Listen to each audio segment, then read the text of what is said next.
Hello दोस्तों, देखिए आज मैं आपको बताने वाला हूँ उन छोटे-छोटे लोगों के बारे में जो नए हैं स्टॉक मार्केट में। अब वो चाहते हैं कि स्टॉक मार्केट में 2 पैसा बना लें, किसी तरीके से अगर घर में बैठे हैं या किसी तरीके से एक्स्ट्रा नॉलेज मिलता है, कुछ पैसे बच जाते हैं तो स्टॉक मार्केट में डालने के लिए, वो मैं आपको बताऊँगा। लेकिन क्या आपको पता है, पैसा डालना आसान होता है। देखो मैं आपको बताना चाहता हूँ कोई भी पैसा डाल सकता है। देखो आपके अंदर ना वो क्यूरियसनेस होना चाहिए, मतलब आपके अंदर उत्सुकता होनी चाहिए कि भाई मुझे काम करना है तो करना है। देखो बहुत सारे लोग क्या होता है कि भाई नहीं होता है तो फिर छोड़ देते हैं, लेकिन अगर नहीं होगा तो आपका पैसा भी तो बर्बाद हो जाएगा ना। इसीलिए पहले से सोच लो कि आपको करना है तो करना है, तो सबसे पहले तो आपको नॉलेज लेना पड़ेगा। पैसे लगाने के लिए तो आप लगा भी देखो, ज़्यादा से ज़्यादा आपको ज़्यादा पैसे की जरूरत नहीं पड़ेगी। आप 5,000 से स्टार्ट कर सकते हो या 50,000 से स्टार्ट कर सकते हो, जितना भी आपको पास छोटा मोटा रकम है आप स्टार्ट कर सकते हो। लेकिन इससे पहले थोड़ी बहुत आपको नॉलेज चाहिए होगी। नॉलेज का मतलब क्या कि भाई स्टॉक कहाँ खरीदना है, कहाँ बेचना है। यहाँ पर अगर आपको बाय करना है, देखिए यहाँ पर हम लो में बाय करते हैं और हाई में बेच देते हैं यहाँ पर। तो ये चीज़ से क्या होती है कि भाई यहाँ पर अगर आप प्रॉफिट करोगे तो आपको काफ़ी तगड़ा प्रॉफिट देखने को मिलेगा। लेकिन सपोज मान लीजिए स्टॉक भाग रहा है, आप देख रहे हो कि भाई ये स्टॉक तो लगभग पिछले 2 साल से भाग रहा है। अब यहाँ पर लगभग इस स्टॉक ने 500% का मुनाफा दे दिया। अब मुझे लगता है ये स्टॉक को खरीद लेना चाहिए। तो आपने स्टॉक को यहाँ पर बाय किया, तो भाई अगर ये गिरना स्टार्ट होगा तो क्या होगा, लॉस हो जाएगा आपको। तो सबसे पहले तो मुझे लगता है कि बेसिक्स थिंग्स आपको पता होना चाहिए, टूल्स पता होना चाहिए कि स्टॉक को जब खरीदना है तो क्यों खरीदना है, वाई। क्वेश्चन अराइज होता है जब भी किसी स्टॉक को खरीद रहे हैं तो वाई, क्यों खरीद रहे हैं भाई, और कब तक खरीद के रखना है, सही है। ये सारी चीजें आपको पता होना चाहिए। तो आज मैं आपको कुछ ऐसे गोल्डन रूल बताने की कोशिश करूंगा जो मुझे लगता है कि आप लोगों को बहुत ही ज़्यादा हेल्प होगा स्टॉक मार्केट में किसी भी स्टॉक को खरीदने के लिए। देखो मैं आपको ये नहीं बता सकता कि आप ये वाले स्टॉक खरीदो, ABC या XYZ ये वाला स्टॉक खरीदो। हो सकता है कि मैंने आपको बोला हो ये स्टॉक खरीदने के लिए और आपने किसी और स्टॉक को बाय किया, वो स्टॉक आपको काफ़ी अच्छा मुनाफा दिया। तो देखो भाई, टैलेंट की कमी नहीं है, लेकिन प्रॉब्लम क्या है ना, उस टैलेंट को प्लेटफॉर्म पे कैसे लाएं, प्रॉब्लम ये है भाई। समझ में आ रहा है आपको, प्लेटफॉर्म पे कैसे है। अगर वो टैलेंट प्लेटफॉर्म पे आ गया सही तरीके से, देखो सभी चीज़ों का ना एक प्रोसीजर होता है, सभी चीज़ों का आपको प्रोसीजर होता है। आपको अगर मान लीजिए एक कंपनी है, ये मान लेते हैं एक कंपनी है, एक ऑर्गेनाइजेशन है। अगर आपको आप मान लेते हैं कि लेबर हो, मान लेते हैं इनके से आप छोटे लेबर हो, अगर आपको टॉप मैनेजमेंट तक कुछ बोलना है तो भाई कोई भी नहीं आपको बोलने देगा, कोई भी। आपकी जो जो भी आप बोलना चाहते हो भावना या जो भी आप पहुंचाना चाहते हो लोगों तक, वो आप तक नहीं पहुंच पाएगा टॉप मैनेजमेंट तक। लेकिन इसका एक प्रोसीजर होता है, सुपीरियर होता है यहाँ पर, उसके बाद सबऑर्डिनेट होता है, कोऑर्डिनेट होता है, और ऐसे छोटे छोटे लोग होते हैं, मैनेजमेंट करके होता है। उसके बाद एक एक स्टेप जाता है आपका बात ऊपर। उसी तरीके से हम देखिए यहाँ पर आपको 10 गोल्डन रूल बताने की कोशिश करूंगा। बहुत ही कॉम्प्लेक्स होता है ये सारी चीज़। तो पहला रूल है यहाँ पर देखेंगे, पहला रूल यही है, अगर आप एक बिगिनर हो तो समझने की कोशिश करेंगे। Never invest in a single stock. सबसे पहला चीज़ डाइवर्सिफिकेशन। डाइवर्सिफिकेशन का मतलब क्या है कि एक स्टॉक में कभी भी आपको पैसा नहीं डालना चाहिए। मैं आपको बता देना चाहता हूँ, एक कुछ ऐसे लोग थे, उनका नाम तो नहीं पता, लेकिन वो हैदराबाद से, और उन्होंने येस बैंक में लगभग बहुत बड़ा पैसा पंप कर रखा था, और पूरा येस बैंक डूब गया और येस बैंक के साथ उनकी कहानी भी खत्म हो गई। क्या आप चाहते हो कि दुनिया की कोई भी कंपनी, अगर केवल एक कंपनी डूब जाती है तो आपका जीवन खत्म हो जाए? नहीं भाई, डूबने दो, होता है। देखो अगर आपने 10 स्टॉक खरीदा है तो मान लीजिए एक या दो तो डूब ही जाते हैं या लॉस दे ही देते हैं। तो आपको थोड़ा बहुत डाइवर्सिफाई करना, कभी भी एक या दो स्टॉक में निवेश करने की कोशिश ना करें। और आप सोच लो आपको क्या बनाना है, चिल्लर बनाना है या फिर पैसा बनाना है। पैसा का मतलब होता है थोड़ा सुकून जो आपको कहीं भी दे सकता है। तो आपको सोचना होगा भाई थोड़ा लॉन्ग टर्म। अगर आप लॉन्ग टर्म में रखोगे तो मैं आपको बता देता हूं क्या क्या बेनिफिट देखने को मिलता है। डिविडेंड, डिविडेंड ही आपको इतना बड़ा मुनाफा दे देगा ना कि आप सोच नहीं सकोगे क्या स्टॉक मार्केट में केवल डिविडेंड से इतना ज्यादा मुनाफा मिल सकता है। डिविडेंड का मतलब होता है एक्स्ट्रा पार्ट ऑफ प्रॉफिट जो डायरेक्ट आपके बैंक अकाउंट में आता है। और दूसरी चीज यहां पर मिलती है आपको कंपाउंडिंग। कंपाउंडिंग अगर आपको मिलना स्टार्ट हो गया, कम से कम अगर 20% भी CAGR के हिसाब से अगर आपको कंपाउंडिंग मिल गया तो आप रातों रात करोड़पति बन सकते हो। जो आप सोच के आए थे स्टॉक मार्केट में, आपका सपना पूरा हो जाएगा, लेकिन आपको लंबे समय का सोचना पड़ेगा। अगर किसी स्टॉक में 50% भी गिरावट हो जाए तो डरने वाली बात नहीं है। ये वॉरेन बफेट ने खुद ही बोला है, क्योंकि उनके बर्कशायर हाथवे जो कंपनी है उसमें 50% एक बार नहीं, दो बार नहीं, कई बार गिरावट देखने को मिली, वो भी 50-50% तक, लेकिन उन्होंने अपना शेयर नहीं बेचा। और आपको डिटरमाइन करना पड़ेगा क्या, right time for buying and selling stock. मैंने आपको दिखाया स्टार्टिंग में, मैंने आपको चार्ट दिखाया चार्ट क्यों दिखाया कि भाई अगर स्टॉक यहाँ से इस तरीके से जा रही है और आपने मान लीजिए कि यहाँ पर बाय किया, ये सोच के कि भाई ये स्टॉक तो पिछले 5 सालों से दौड़ रही है, यही स्टॉक को खरीदो, लेकिन आपने ये नहीं सोचा कि पिछले 5 सालों से तो ये स्टॉक ऑलरेडी दौड़ चुका है, ये ऑलरेडी हाई पे है। अगर यहाँ पर आपने बाय किया तो हो सकता है ये आपको कभी भी तगड़ा नुकसान दे सकता है, तो आप बेयर नहीं कर पाओगे जो भी नुकसान होगा। इस वजह से आपको राइट टाइम देखना पड़ेगा। अब बोलेंगे भाई राइट टाइम पे खरीदना और राइट टाइम पे बेचना मतलब नहीं समझ पाएंगे, तो देखो इंट्रिंसिक वैल्यू के नीचे स्टॉक खरीदो और इंट्रिंसिक वैल्यू के ऊपर स्टॉक बेच दो। एग्जांपल मैं आपको बता दूं तो यूपीएल यूपीएल लिमिटेड केमिकल का स्टॉक है, लगभग 700 रुपीज़ के आसपास चल रहा है। निफ्टी 50 का स्टॉक है, अंडर वैल्यूड चल रहा है और लगभग 1200 के आसपास वो स्टॉक ओवर वैल्यूड होना स्टार्ट हो जाएगा, तो वहां पर आप बेच सकते हैं। ये एग्जांपल के तौर पे मैंने आपको बता दिया। सारे कंपनी के थोड़े अलग अलग देखने को मिलते हैं।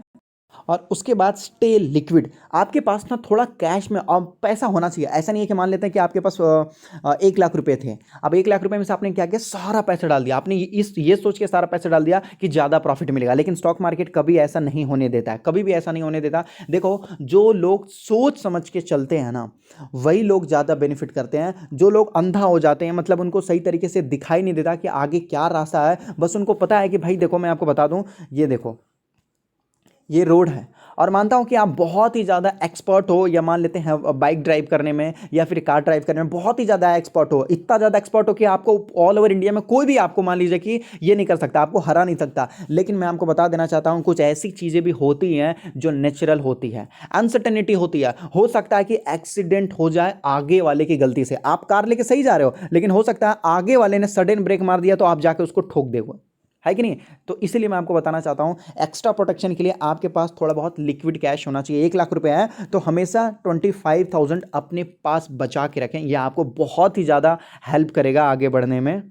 और ऊपर से never invest in something you do not understand. अभी देखो आपने एक ऐसी कंपनी में मान लेते हैं कि कोई भी XYZ, आपने ये कंपनी को खरीद लिया, आपको पता ही नहीं है कि भाई ये कंपनी क्या करती है, कितना मार्केट कैप है, पिछले 5 सालों में कितना प्रॉफिट दिया था, और ये कंपनी कैसे काम कर रही है, क्वार्टर रिजल्ट कैसा आ रहा है, इसका EPS कैसा है, रिटर्न ऑन इक्विटी कैसा है, आपको पता ही नहीं है। तो भाई जब आपको पता ही नहीं है तो फिर आप इस कंपनी को क्यों खरीद रहे हो। फिर तो मान लीजिए कि आपने गैम्बलिंग किया। गैम्बलिंग करने का मतलब क्या होता है, गैम्बलिंग करने का मतलब होता है कि आपने बिना सोचे समझे किसी ऐसे आदमी को अपना प्रॉपर्टी दे दिया है जो हो सकता है विश्वास के नाम पे वो हड़प भी ले। होता है आजकल के डेट में कुछ ज़्यादा, मतलब आपने ऐसे इंसान को लोन दिया है जहां पर कोई चांस नहीं है कि वो आपको वापस भी दे सकता है। अपने दुश्मन को या किसी माफिया को आपने पैसा दे दिया, या किसी तरीके से जो आपसे मान लीजिए कि बड़ा डॉन है उसको आपने दे दिया, तो फिर सोच लो अगर वो दादागिरी करता तो आपका पैसा वापस आना थोड़ा मुश्किल है। इसलिए आपको जब नहीं समझ में आ रहा है कि सामने वाला कैसा है, क्या कर सकता है, तो भाई मत खरीदो वो बिजनेस को, मत खरीदो। अभी एक एग्जांपल दे दूं मैं आपको। अभी देखो एडवर्टाइजिंग का मतलब एडवर्टाइजिंग क्या होता है कि अभी सही तरीके से एडवर्टाइजिंग स्टार्ट हो रही है। पहले एडवर्टाइजिंग कैसे होता था, आपके घर के बाहर पोस्टर लगती थी या घर पे कोई भी बना दिया जाता था, कोई भी एडवर्टाइज करने के लिए कुछ बना दिया जाता था, तो वो होता था एडवर्टाइज। लेकिन क्या होता था ना कि भाई आपके घर के पास ये जो एडवर्टाइज लगा है ना घर के पास, तो जितने आपके गाँव वाले ही केवल देखते थे, मतलब बहुत ज़्यादा पैसा खर्च करना पड़ता था एडवर्टाइज करने के लिए। आजकल के डेट में क्या हो गया कि भाई देखो एक ऐसा मोबाइल है, यहाँ पर वेबसाइट है या कोई भी प्लेटफॉर्म, यहाँ पर आप अपना साइड में कहीं पर छोटा सा एक वेब एडवर्टाइज दे दीजिए, लाखों लोग देखते हैं, करोड़ों लोग देखते हैं, पैसा भी कम खर्च होता है, एडवर्टाइज भी अच्छे से हो जाता है, और फ्यूचर में ऑनलाइन एडवर्टाइजमेंट ज़्यादा चलने वाली है। तो ये क्या होता है समझ में आ रही है भाई, फ्यूचर इसी चीज़ का है, तो वो चीज़ आप समझो। और focus on value not price. देखो शेयर का प्राइस, अब बहुत सारे लोग देखते हैं भाई ये स्टॉक सही है, बहुत ज़्यादा दौड़ रहा है, इसको खरीदो, नहीं तो बहुत सारे लोग देखते हैं भाई ये स्टॉक तो काफ़ी ज़्यादा नीचे गिर चुका है, ये स्टॉक को खरीदो। ये दोनों डिसीजन गलत है। जब तक आपको वैल्यू नहीं पता चलेगा, आप कैसे उसका, मान लेते हैं आप जा रहे हो बाजार में, अब आप मान लेते हैं कि कोई ऐसा इंसान है,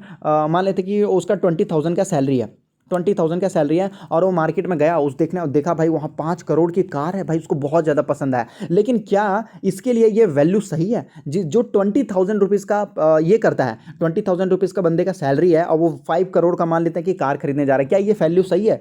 गलत है, बिल्कुल गलत है। उसका पूरा जीवन चला जाएगा, लेकिन ये कार नहीं खरीद पाएगा। अगर कार खरीद भी लिया तो उसका जीवन खराब हो जाएगा। मतलब सेम ही है, आंसर सेम ही है। तो इसी वजह से मैं आपको बताना चाहता हूं, आप पहले वैल्यू को देखो। क्या ये जो 5 करोड़ का कार है ये आपको किसी तरीके से कोई वैल्यू प्रोवाइड करेगा? वैल्यू का मतलब क्या होता है कि मान लेते हैं कि भाई यहां से 5 किलोमीटर आप जा रहे हो, अब मान लेते हैं आपने टैक्सी करके गए, टैक्सी या किसी तरीके से आप करके जाते हो सिंगल, तो वो आपसे बोलता है कि भाई देखो मैं 500 रुपीज़ लूंगा यहाँ से यहाँ जाने के लिए, 5 किलोमीटर जाने के लिए। अब एक और कोई और है, आपने ऑटो से गए या ट्रेन से गए या किसी और तरीके से बस वगैरह से गए, तो वो बोलता है कि भाई देखो मैं 30 रुपीज़ लूंगा और 30 रुपीज़ में आपको यहाँ पहुंचा दूंगा। तो आपके लिए ज़्यादा वैल्यूएबल क्या है आप बताओ? यही है ना, यही है ना, 30 रुपीज़। बस से जाओ, ट्रेन से जाओ, ऑटो से जाओ, ज़्यादा बेनिफिट रहेगा। क्यों? सेम डिस्टेंस को कवर करना है आपको। देखो कितना पैसा बचेगा, देखो वहाँ 500 रुपीज़ जा रहे थे लेकिन आप सिंगल जा रहे थे किंग की तरह, लेकिन ये ज़रूरत नहीं है। पैसे को किसी तरीके से बचाना है और सही जगह पे इन्वेस्ट करके आना है, ये चीज़ मैं आपको यहाँ पर बताना चाहता हूँ। और ऊपर से देखना चाहते हो, आपको अच्छे स्टॉक पिक करना चाहिए। और देखो अच्छे स्टॉक को आप पिक किया करो, अच्छे वाले स्टॉक को। कभी ऐसा नहीं हो कि हाँ आप मतलब किसी फालतू स्टॉक को भी आप इन्वेस्ट कर लोगे, वहाँ पर पैसा डाल दोगे तो वो सही नहीं रहेगा। तो ये सारी चीज़ें कभी कभी मैं आपको एग्जांपल देके इसलिए समझा रहा हूँ क्योंकि आप समझ पाओगे, एग्जांपल दे दूंगा तो आप समझ पाओगे, इसलिए मैं आपको थोड़ा वीडियो ज़्यादा लंबा हो जा रहा है, उसके लिए सॉरी, माफ़ी चाहता हूँ। और देखिए डू नॉट, देखिए इमोशन एक ऐसी चीज़ होती है ना, इमोशन, अगर इमोशन के बेस पे अगर आप जजमेंट करोगे तो आप हार जाओगे। क्योंकि स्टॉक मार्केट है, बिजनेस में इमोशन नहीं चलता, फैमिली में इमोशन चलता है, याद रखो। देखो मैं आपको बताना चाहता हूँ, बिजनेस में इमोशन नहीं चलते हैं, शर्त वगैरह बोलते हैं ना कि भाई मुझे देखो बिजनेस में ये शर्त है, अगर कुछ आप कर रहे हो तो मेरा एक शर्त है। भाई बिजनेस में शर्त नहीं चलते हैं, बिजनेस में केवल प्रॉफिट एंड लॉस चलता है। प्राइमरी प्राइमरी जो फोकस किया जाता है बिजनेस में वो क्या होता है? केवल प्रॉफिट होता है। तो कभी भी आप अगर जजमेंट कर रहे हो तो इमोशन पे मत कीजिए, क्योंकि ये बिजनेस है, सही है। इस वजह से मैं आपको बता रहा हूँ। अगर मान लीजिए आपका, आप मान लेते हैं कि आपकी कोई फैमिली मेंबर है, आपके फैमिली मेंबर है, आपने उसको 10 करोड़ का ऑर्डर दे दिया। अब वो क्या बोल रहा है कि सर मेरे पास पैसे नहीं है, ये वो ऐसा वैसा हो गया। वो बोल रहा है कि मैं आपको 7 करोड़ ही वापस कर पाऊंगा प्लीज़, मतलब किसी तरीके से आपको रिक्वेस्ट किया और इमोशन में आके आपने बोला यार चलो तो कोई बात नहीं, 3 करोड़ का नुकसान हो गया। लेकिन ये गलत हुआ, गलत हुआ। अगर कोई और बंदा होता तो कुछ करने से वो हो सकता था कि आपको सही पैसा दे देता, थोड़ा टाइम भी लगता है लेकिन देता। ये चीज़ होती है, सही है। और सही इन्फॉर्मेशन आपको लेना है, एक अच्छा डिसीजन आपको लेना चाहिए। और फाइनली जो 10th नंबर पे है, ये काफ़ी ज़्यादा इंपॉर्टेंट है। ये देखो लास्ट में तो है लेकिन इसको मैंने फर्स्ट में ही एक्सप्लेन कर दिया। मैंने आपको चार्ट दिखाया था ना, buy low and sell high. इससे क्या होगा? देखो ये यहाँ पर आपको बताया जा रहा है कि buy low and sell high. अगर किसी कोई स्टॉक अगर गिर रहा है, गिर रहा, अगर आपने इसको खरीद लिया तो ये लो हो गया, फिर यहाँ से भागेगा तो आपको डबल मुनाफा देखने को मिलेगा। ऐसा ना हो कि कोई स्टॉक भागता जरा आपने हाई में ही खरीद लिया और भाई जब थोड़ा बहुत गिरा तो बस डर जाओगे। देखो स्टॉक मार्केट चलता कैसे समझेंगे, स्टॉक मार्केट ऐसा ऐसा चलता है, ऐसा ऐसा चलता है। सपोज मान लेते हैं कि आपने यहाँ पर खरीद लिया, आपने सोचा यहाँ पर खरीद लिया, अब जब स्टॉक यहाँ से यहाँ गिरेगा ना 30-40% तो आप डर जाओगे,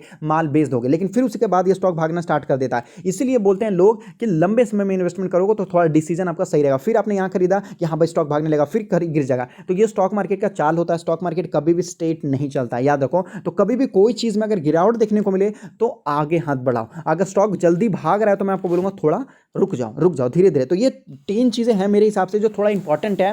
सोच समझ के अगर काम करोगे तो सही रहेगा। और ये ऐसे फंडामेंटल टेक्निकल है जो अपने खुद के माइंड से किया जाता है। बाकी और धीरे धीरे चीजें कुछ हैं ऐसे जो मैं आपको बताने की कोशिश करूंगा, कुछ ऐसे एक्सप्लेन करूंगा, कुछ ऐसे डेटा बताऊंगा, ट्रिक्स वगैरह बताऊंगा, रूल्स वगैरह बताऊंगा जो आपको सही लगेगा और स्टॉक मार्केट में थोड़ा बहुत स्ट्रांग हो जाओगा। ये नहीं बोल रहा हूं कि बहुत ज़्यादा पैसा कमाना स्टार्ट कर दोगे, लेकिन थोड़ा बहुत बेसिक आपका जो पाँव है थोड़ा बहुत मजबूत हो जाएगा। तो अगर आपको वीडियो अच्छा लगा तो आप लाइक कर सकते हैं, चैनल को सब्सक्राइब कर लीजिए जिससे आने वाला वीडियो आपसे मिस नहीं हो पाएगा। और मिलते हैं आने वाले नेक्स्ट वीडियो में।